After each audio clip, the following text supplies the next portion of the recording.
అశ్వ సంవత్సరంలో కైలాస యాత్ర Sri Gayatri tours and travels 8977349696. Netanyahu దొరికితే చాలు చంపి పడేస్తాం, వీలైతే ట్రంప్నైనా కానీ కాల్చి పడేస్తాం. ఇప్పుడు ఇదే ఆగ్రహ ఆవేశాల్లో ఇరాన్ ఉంది. అక్కడ ఉన్నటువంటి మిలిటరీ కానీ అక్కడ ఉన్నటువంటి అధికారులు కానీ దాడులు చేసి ఎలాగైనా సరే ఈ యుద్ధంలో ఇరాన్ గెలవాలి. ఎందుకంటే ఖమేనీ మృతితో కూడా ప్రతీకార జ్వాలలో రగిలిపోతూ ఉంది ఇరాన్. ప్రతీకారం ఇంతకింతకు ప్రతీకారం తీర్చుకోవాలి. ఇజ్రాయెల్ అమెరికా సమాధానం చెప్పే తీరాలి. ఇరాన్ దాడి చేస్తే ఎలా ఉంటుందో అర్థం కావాలి అంటూ కూడా ప్రతీకార జ్వాలలో చేస్తున్నటువంటి దాడి ఇప్పుడు ఇరాన్ చేస్తున్న దాడి.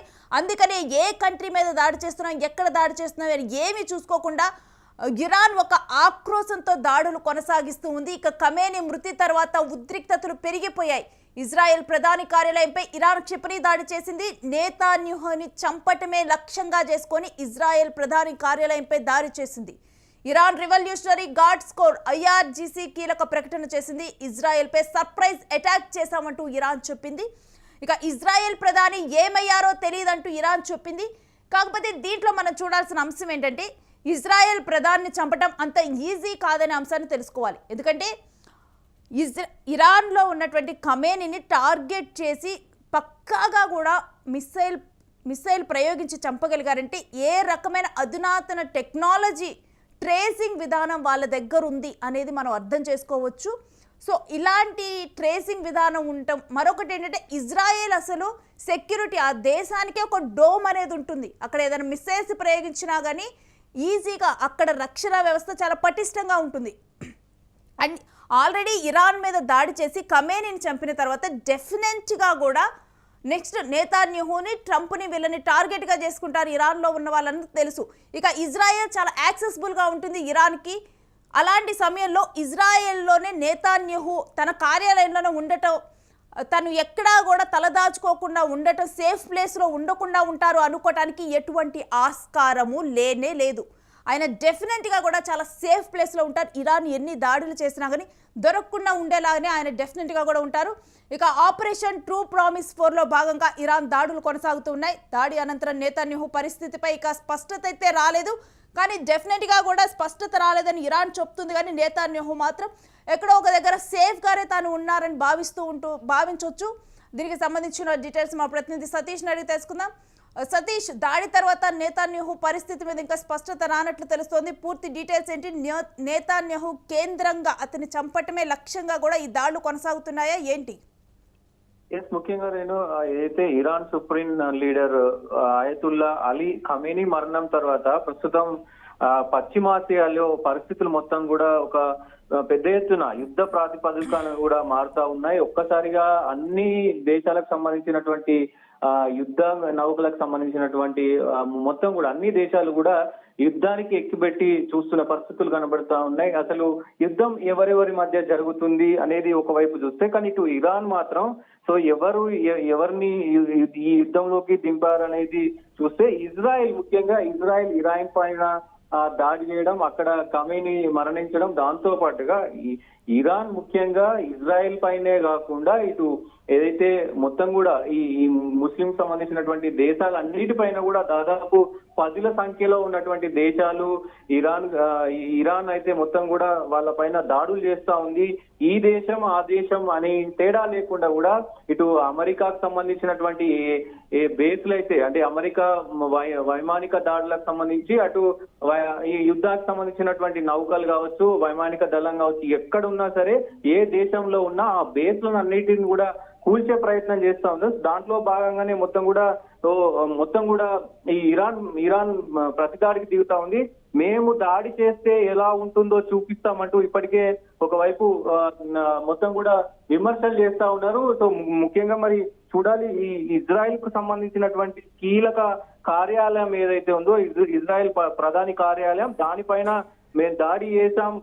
ఏదైతే ప్రధాని బెంజమిన్ నెతన్యాహు కార్యాలయం పైన ఎయిర్ ఫోర్స్ కమాండర్ ప్రధాన కార్యాలయాన్ని లక్ష్యంగా చేసుకుని ఖైబర్ బ్యాలిస్టిక్ క్షిపణులతో దాడి చేసినట్లు అయితే చెప్తా ఉన్నారు. సో మరి దాని తర్వాత సతీష్, నేతాన్యాహుని ఇజ్రాయెల్లో టార్గెట్ చేయడం అంత ఈజీనా ఇప్పుడున్నటువంటి పరిస్థితుల్లో? డెఫినెట్ గా ప్రస్తుతం మరి ఇరాన్ చెప్తున్న దాని ప్రకారం అయితే ఆ నేతాన్యాహు పరిస్థితులు సో మేము దాడి చేసిన తర్వాత ముఖ్యంగా ఆయన ఎక్కడ కూడా కనిపించట్లేదు, ఆయన పరిస్థితులు ఆయన ఎక్కడైనా కదలికలు మేము గుర్తించట్లేదు. సో మరి దాదాపు దీనిపైన ఇంకా స్పష్టత రావాల్సిన అవసరం అయితే ఉంది. ముఖ్యంగా ఇటు ఇజ్రాయిల్ కూడా మరి ఒక ముఖ్యమైన ప్రకటన చేయాల్సిన అవసరం అయితే ఉంది. సో ముఖ్యంగా ఆయన ఇప్పటికే ఎందుకంటే యుద్ధం పెద్ద ఎత్తున జరుగుతుంది కాబట్టి ఆయన ఎక్కడో బంకర్ లోనో ఎక్కడో దాక్కొని ఉంటాడు, సేఫ్ ప్లేస్ లోనే ఉండి ఉంటాడు. ముఖ్యంగా ఒక ప్రధానమంత్రి ఒక ప్రెసిడెంట్ ని ఇది చేయాలంటే ముఖ్యంగా చాలా కీలక పరిణామాలు ఉంటాయి కాబట్టి అంత ఈజీగా మరి ఇరాన్ కు దొరుకుతాడా అనేది కూడా ఇక్కడ చర్చనీయాంశంగా మారింది. ఇజ్రాయెల్ కూడా అత్యంత శక్తివంతమైన దేశాల్లో ఈ వైమానిక దాడులు కావచ్చు, వైమానికంగా యుద్ధ ప్రాతిపదికలు కావచ్చు, సో అత్యంత శక్తివంతమైన దేశం ఇజ్రాయెల్ కాబట్టి సో మరి ఆ ప్రెసిడెంట్ ని ఇది చేయడం అనేది కూడా మరి ఇప్పుడు చర్చనీయాంశంగా మారింది. దాంతో పాటు ఈ అనుమానాలకి కూడా ఒకంత మరి ఈయన కదలికలు ఎట్లాంటి ప్రకటన రాకపోవడం, ఈ దాడి తర్వాత మరి ఎలాంటి ప్రకటన ఇటు ఇజ్రాయెల్ నుంచి రాకపోవడం, అటు ఇరాన్ మాత్రం సతీష్ ఇదొక అంటే సర్ప్రైజ్ దాడి అని చెప్పి ఇరాన్ పేర్కొన్నది. కానీ ఇటు చూస్తే కనుక ఇజ్రాయెల్ ఈ దాడిని ఎక్స్పెక్ట్ చేస్తుందని అనుకోవచ్చు. ఎందుకంటే ఖమేనీని చంపిన తర్వాత డెఫినెట్ గా కూడా నెక్స్ట్ నేతాన్యాహుని టార్గెట్ చేస్తారు అని చెప్పి కూడా ఎక్స్పెక్ట్ చేసే పరిణామంగానే చూడొచ్చా దీన్ని? డెఫినెట్ గా ఎందుకంటే ఒక దేశం పైన దాడి చేసినప్పుడు సో అటువైపు నుంచి కూడా ఆ దేశం పై నుంచి కూడా మనకు దాడులు జరిగే అవకాశం ఉంటది. ఇది యుద్ధంలోకి దిగేటప్పుడే అన్ని కూడా ఆలోచించుకొని దిగుతారు కాబట్టి డెఫినెట్ గా మీరు అన్నట్టు డెఫినెట్ గా మన పైన దాడి చేసే అవకాశం ఉంటది కాబట్టి అక్కడ ప్రెసిడెంట్ మాత్రం సేఫ్ ప్లేస్ కి వెళ్ళిపోయాడు. సో ప్రస్తుతానికి మరి ఆయన కనబడట్లేదు అని అంటే దానికి కూడా ఆయన సేఫ్ ప్లేస్ లో ఉన్నాడు కాబట్టి సో ఈ ఇరాన్ ఏం చెప్తుందో చూద్దాం. ఇరాన్ ఎలాంటి మొత్తం కూడా పరిస్థితులు చేపడుతుంది, ఎట్లా వ్యవహరిస్తుంది చూడడం కావచ్చు, ఇవన్నీ కూడా ఒకవైపు చర్చనీయాంశంగా మారుతున్న పరిస్థితులు కనబడుతున్నాయి. సో ఇటువైపు మరి ఆయన కూడా వ్యూహంలో భాగంగానే ఇప్పుడు సైలెంట్ అయిపోయారా, లేకపోతే ఇరాన్ చేసినటువంటి దాడుల్లో మరి ఆయనకి ఏమైనా జరిగిందా అనే క్వశ్చన్ మార్క్ అయితే ప్రస్తుతం చర్చనీయాంశంగా మారింది. మరి అంత ఈజీ అయితే కాదు రేణు. ముఖ్యంగా ఇజ్రాయెల్లో ఉన్నటువంటి ప్రధాని కార్యాలయాన్నే ఇరాన్ టార్గెట్ చేసి కొట్టగలిగిందంటే ఇరాన్ దగ్గర ఉన్న క్షిపణులు కానీ టెక్నాలజీ కానీ చాలా స్ట్రాంగ్ గా ఉందని తెలుస్తుంది అనుకోవాలా ఈ పరిస్థితి చూస్తే? డెఫినెట్ గా అంటే ఊహించిన దానికంటే ఎక్కువే. ఎందుకంటే ఇక్కడ ఇజ్రాయిల్ దాడి వెనక చాలా కీలకమైనటువంటి దేశాలన్నీ కూడా ఉన్నాయి. సో అటు మొత్తం కూడా ఖతార్ కావచ్చు, ఇటు మొత్తం కూడా కొన్ని దేశాలు యుఏఈ కావచ్చు, ఇవన్నీ కూడా ఈ దేశాలన్నీ సపోర్ట్ ఉంది. సో ఇజ్రాయెల్ ముఖ్యంగా అమెరికా సపోర్ట్ ఉంది కాబట్టి అటువైపు నుంచి ఇరాన్ ఇంత స్ట్రాంగ్ గా ప్రతిఘటిస్తుంది అని ఊహించలేకపోయారు. అందుకే ఇరాన్ ఏ దేశం పైన దాడులు చేస్తున్నాయో ఇప్పుడు ఇరాన్ కు జరిగినటువంటి నష్టం కంటే కూడా పక్క దేశాలకు అటు అమెరికాకు కావచ్చు, ఇటు ఇజ్రాయెల్ కావచ్చు, ఇటు ఖతార్ కావచ్చు, ఇటు దుబాయ్ కావచ్చు, ఈ దుబాయ్ దేశాలకు సంబంధించినటువంటి అన్ని దేశాలకు కూడా పెద్ద ఎత్తున నష్టం కలుగుతుంది. అంటే ఆ స్థాయిలో ఇరాన్ నిజంగా దాడి చేస్తుందని వీళ్ళు ఊహించి ఉండరు. సో ఆ స్థాయిలో వాళ్ళు దాడులు చేస్తున్నారంటే వాళ్ళు ఎంత స్ట్రాంగ్ గా ఉన్నారో, వాళ్ళు వైమానికంగా కానీ సో నేవీలో కానీ మొత్తం కూడా ఈ మొత్తం యుద్ధానికి సంబంధించినటువంటి ఆపరేషన్ ఎంత పకడ్బందీగా ఎంత స్ట్రాంగ్ గా ఉన్నారో అర్థం చేసుకోవాలి. ఇప్పటికే గతంలోనే ఖమేనీ కూడా చాలా కామెంట్స్ చేశారు,